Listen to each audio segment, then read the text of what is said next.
Go inside the Crimson Tide with your hosts Rodney Orr and Gary Harris, keeping you informed on everything Alabama. And now, Tider Insider TV. The SEC Football Media Days wrapped up last Thursday in Hoover, but Wednesday it was Alabama Day. And a lot of the attention was focused on player discipline, specifically in reference to Cam Robinson and Hootie Jones. Now, we're not going to get into the Paul Feinbaum spat. You've probably heard all about that by now, but let's hear from Nick Saban speaking about how his players hold themselves responsible. I don't think there's any question about the fact that everybody understands the responsibility that they have to represent themselves, their family, the institution, the program, and there's an expectation for the standard and level of that. But I also think when we have failings that we know we're less than perfect, and I think we're always going to be very supportive of trying to help the players. To think that the only way to help players is suspend them for games, I think is a punitive attitude that may not be correct. And welcome in to Tider Insider TV alongside Rodney Orr from TiderInsider.com. I'm Gary Harris. Welcome in. Our program, as always, is brought to you by, of course, Diet Pepsi from Buffalo Rock. Pepsi, any kind of great Pepsi product. And always good and always tasty and always refreshing.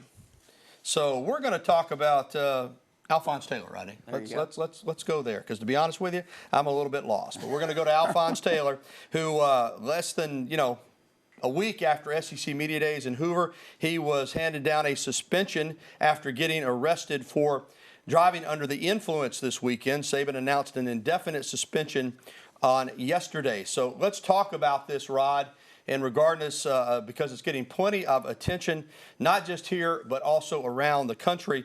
What do you think of how Saban is handling player discipline? Because there's seems to be some in the national media that thinks he's a little bit soft. I don't know about that. I think that he's handled it really well. You don't have this kind of success that Alabama's had if you run a renegade program and allow your players to remain undisciplined. This is a very disciplined program.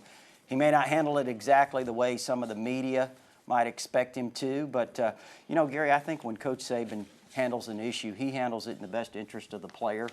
And in that regard, you look at Cam Robinson, for example, and the things that he had to do to accomplish.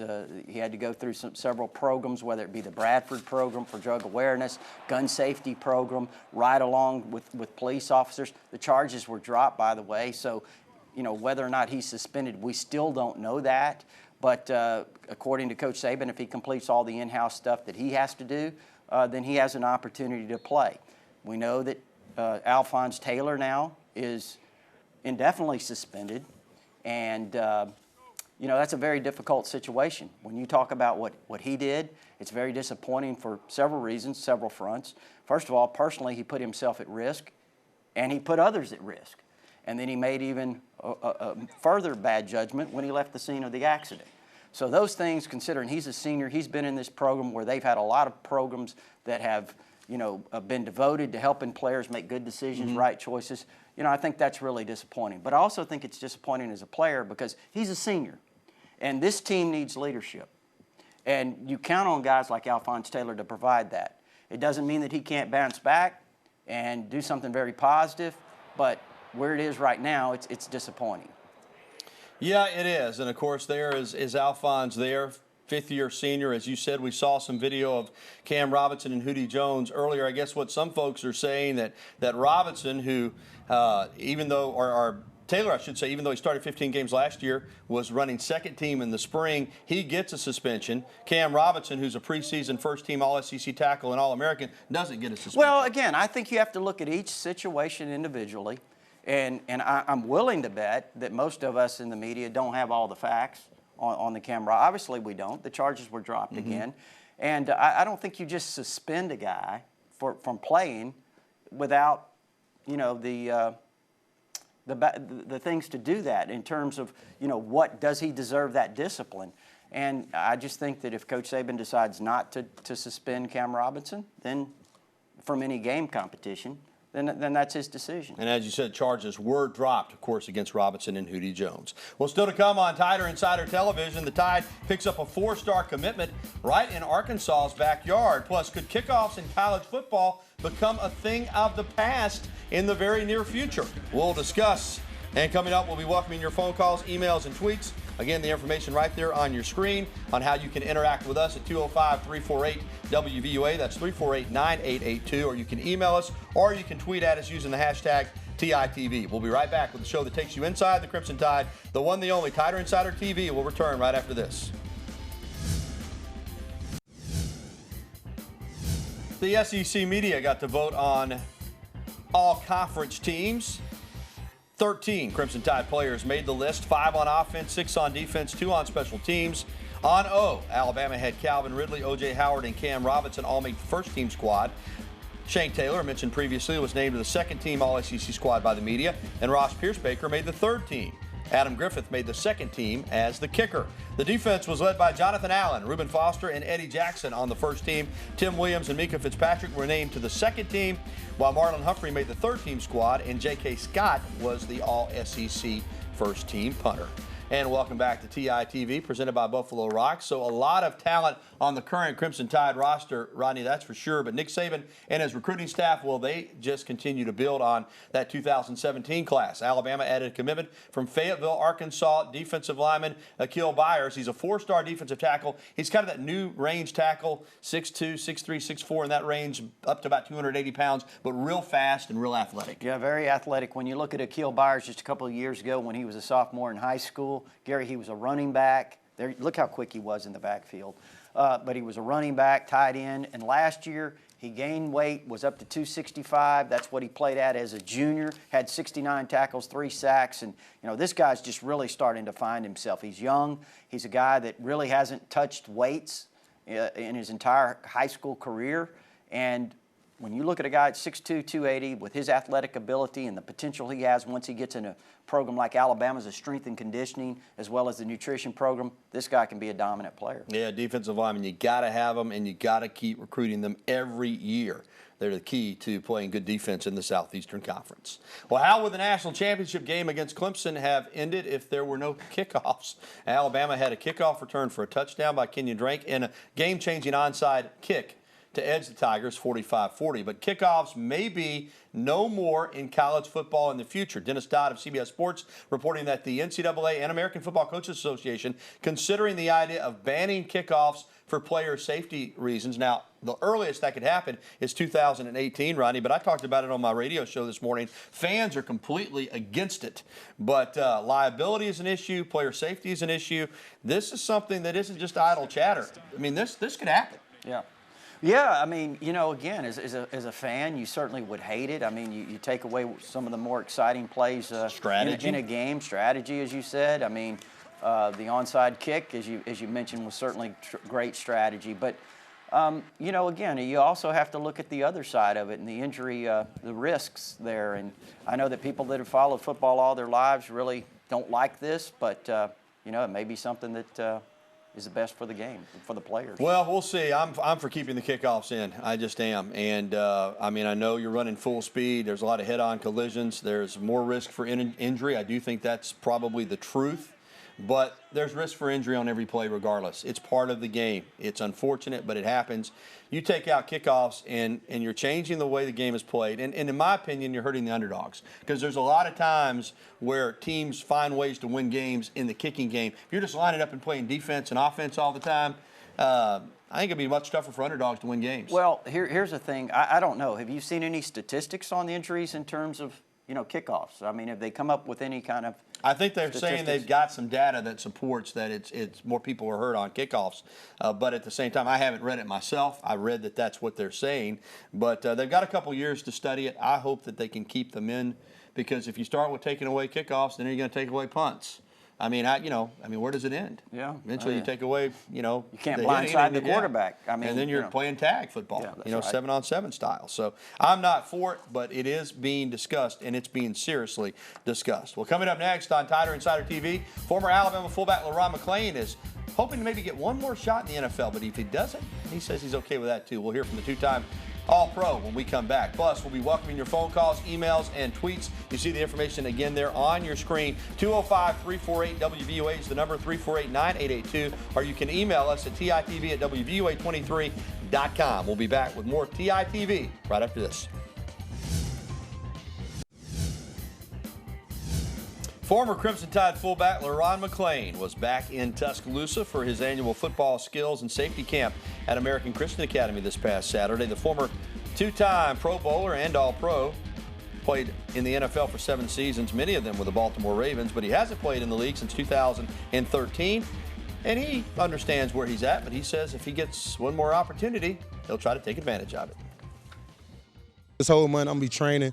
You know, I got a date in August. I'm going to set clear. Don't nothing happen by then. I'm going to just go and retire, you know, and get ready for this transition of the next, what's next for Lauron Mlan, and that's coaching. You know, I've been getting into it, you know, this year with my semi-pro team I've been coaching. And, you know, next year I'm starting my own. So I'm looking forward to it, man. You know, a year ago I probably would have said, you know, I'm still trying to get in. But now I'm comfortable now. I don't blame him, Rodney. 7 years, 3 teams, the Ravens, the Chiefs, and the Chargers, two Pro Bowls. One-time first-team All-Pro, one-time second-team All-Pro. If you got to hang it up, that's not a bad resume. You know, I remember sitting here when he was in high school, junior in high school, and we said he was the best pure fullback in the country. He'd have a 10-year NFL career. Came close. He went 7. And maybe who knows, get another shot. You never know. All right, Rod, let's go to the phone lines here on TITV. First up is BT right here in Tuscaloosa. Hey, BT, how are you? I'm fine, Gary. How about y'all, Rodney and Gary? Doing well. Doing well, BT. What I want to ask is, say he was making the right call on that Taylor guy. Well, BT, I think what Rodney said earlier in the show is appropriate. I mean, he's got all the information. Every case is different. Every situation is different. And, you know, if you're wondering, did he make the right call, I think you just have to trust his experience, the fact that he's done this for a long time, and believe that he is going to make the call in each situation. And I think that's a great point, Gary, talking about the experience that he's had. He's a longtime head coach, obviously. He's dealt with these kinds of issues many times before. So it's really nothing new to him. And so I think he probably has a good, in terms of his experience, he can look back and see how he's mishandled things and how he's handled things correctly. And I think now that experience pays off. All right. Thanks for the phone call, BT. Let's stay in Tuscaloosa and talk to Smiley. Welcome into the program, Smiley. Smiley, you with us? All right, Smiley hung up. What do you think about the preseason ranking and schedules for this year? That's from Smiley in Tuscaloosa. Well, I think Alabama is going to be ranked really, really high. Yeah. I mean, did he want to know about that? I don't know what he wanted. You call in and you hang up. You know what? It's kind of tough for us. You know, if you're going to call in and ask a question, stay on the line and we'll get to you. I don't really know what he wanted to talk about. I think he wanted to talk about Alabama being number 1, okay. what we think about that. All right. So I'll go first, okay? And I think, you know, if you're talking about Alabama being number 1 at the start of the season, I really don't think that right now if I had a vote. And the reason is because they have so many questions offensively. I think they're going to have a tremendous defense. I think potentially they could repeat. That's a very difficult thing to do, as we all know. But they have a lot of question marks on the offensive side of the ball. I think there's still going to be some shuffling on the offensive line. I think the running back situation, you got a lot of talent, but there is not much experience. So we'll have to see how all those offensive parts come together. But right now, if I had to say, do I think they repeat, I would say probably not. But that's just if you had to make a pick. All right, let's go to Springville and talk to JJ. JJ, are you with us? JJ. I hear the TV in the background. JJ, are you on the line? JJ going to give you one more chance.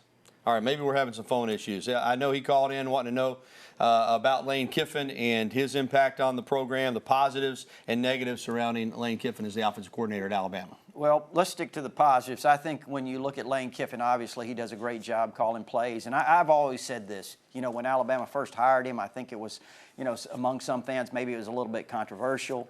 But, you know, there's one thing for sure. This guy is a tremendous developer of quarterbacks, and I go all the way back to 2009 and what he did at Tennessee with Jonathan Crompton.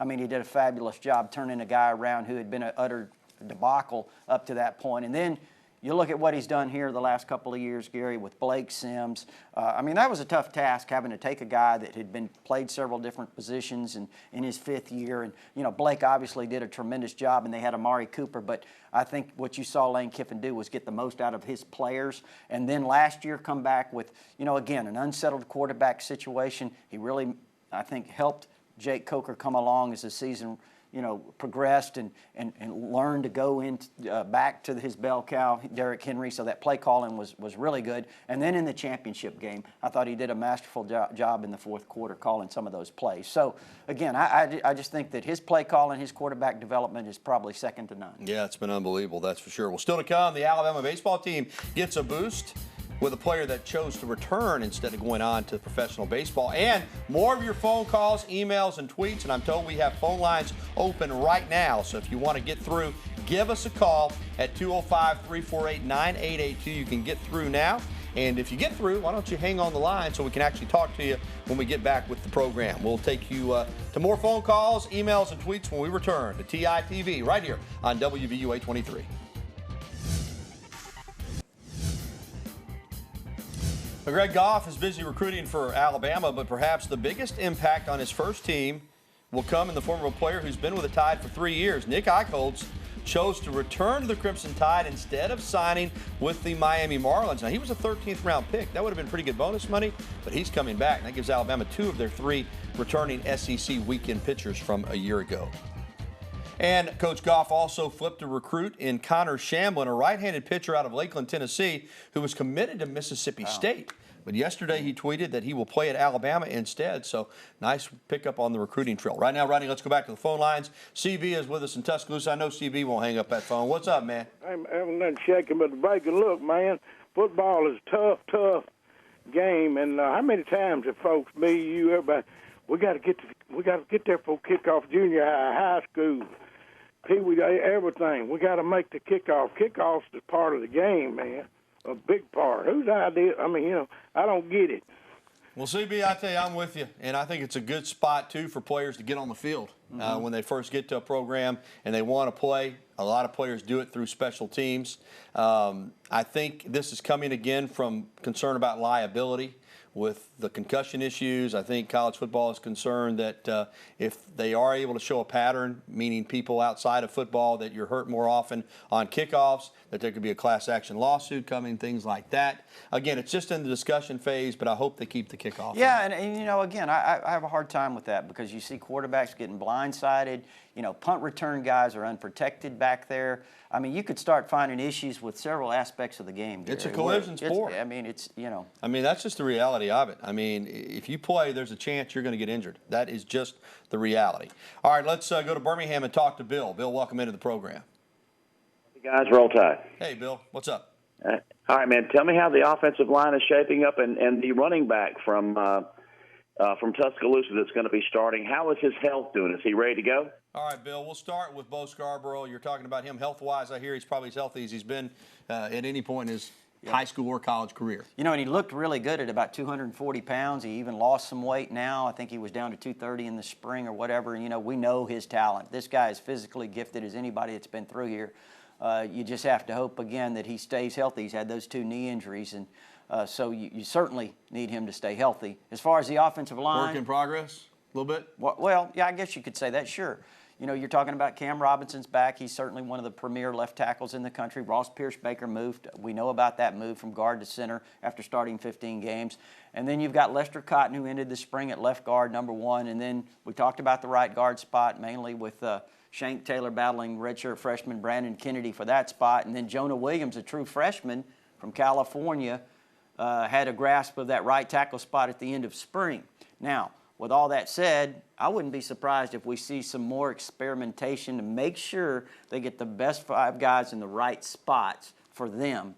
And so I wouldn't be surprised, again, early in fall camp, Gary, if we see maybe some adjustments or some experiments. And they may end up just like they did in the spring, but I know that they want to get the best guys on the field. I think they have a chance, potentially, though, this offensive line to be very good. Yeah, it sounds like Jonah Williams might be one of those young men, a lot like Barrett Jones. They can just play anywhere. Exactly. All right, let's get to an email, Rodney, that we received today. And this email comes to us from Doug in Western Massachusetts. What is why do you never mention Justin Thomas in your list of Alabama defensive prospects? Okay, Justin Thomas is a defensive end at Spanish Fort. His father is Atlas Harrian, who played at Alabama. He is on the radar for Alabama, Rodney, but right now, be honest with you, probably not being recruited as heavily as some other players. Well, and again, if you go on TiderInsider.com on our prospect list, Justin Thomas is there. We've done interviews with him. We've done interviews early in the process with him, and we think he's an outstanding player, outstanding prospect. You know, will he end up with an Alabama scholarship or firm offer?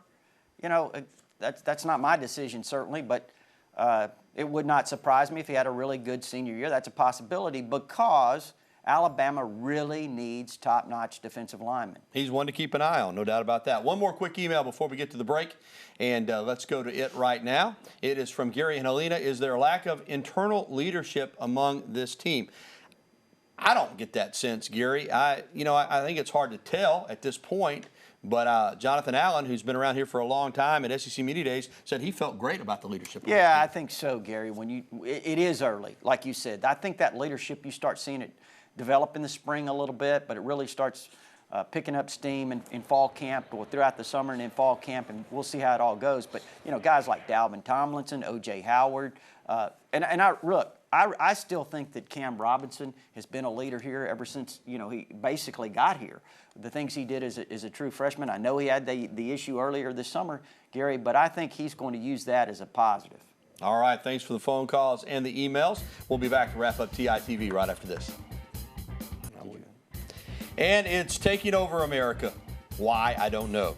Pokemon. The smartphone game even took over Nick Saban's office. Randall Spain, a staffer, tweeted this. He is able to keep his job because Nick Saban laughed it off this morning up there in Bristol, Connecticut. Well, that is going to do it for the program. Our beautiful shirts and ties brought to you as always by the Locker Room in downtown Tuscaloosa. Make sure you check out the Locker Room, home of the original Welfare Wear, and check us out tonight. About 7:15, we'll be having dinner at Buddy's in Northport. Come join us. Good night.